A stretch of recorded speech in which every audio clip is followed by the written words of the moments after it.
Hey, this is Dallas Green from City and Color, and you're watching cbcmusic.ca. I don't know if you can hear me, Sheila, we gotta go soon. With these songs, the ones I was writing this time around, I kept imagining them like as full band songs. You know, I would come up with an idea, and I could just hear a good rhythm to it, or like, and I didn't want to just keep them stripped down, because some people think that's what a City and Color song should be. You know, like if I hear the song with a full arrangement, then that's what I wanted to do. And I think with these new songs, just the bulk of them ended up being that way. I couldn't leave them by themselves. I needed to build on them. I just kept hearing more things on them. So. Okay, here we go. I'm going to count it in. Same song again. Stand. Generally, the way I've always approached songwriting is I just play my guitar. I just play it all the time. I'm always, if I'm at home from tour, I'm always just sitting and playing guitar, and that's 90% of the time. That's how a song is built, is by playing guitar. And then if I come up with something that I think I can build on, I'll start trying to work on a melody, and then from the melody I'll start to hopefully develop a theme, and then that's when the lyrics start to come into play. Occasionally I'll think of something lyrically, and I'll write it down in my book, or a word or something will spark an idea for a song, and then hopefully I have something on the back burner, like a melody or a guitar part that can coincide with that. But really, yeah, that's really how I've always approached it. Even with Alexis on Fire, when we wrote songs, I would start with a guitar riff, or Wade, the other guitar player, would start with a guitar riff, and then we would build off of that. So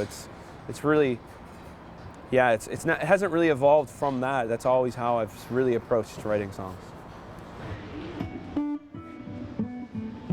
There's a song called Two Coins that I had the chorus written for a couple of years, but I never really knew where to go with it lyrically in the verses and stuff.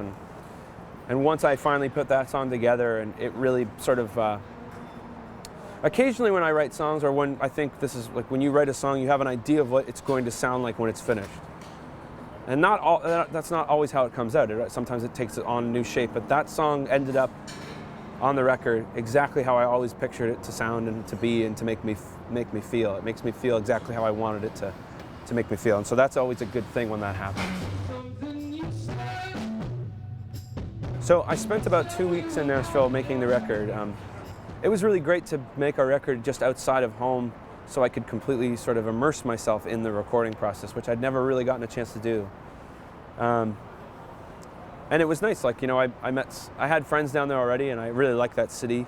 But then I met some new friends, and you know, Jack, who played bass on the record, lives in Nashville, and then now he's in the band, and so it was a really good experience.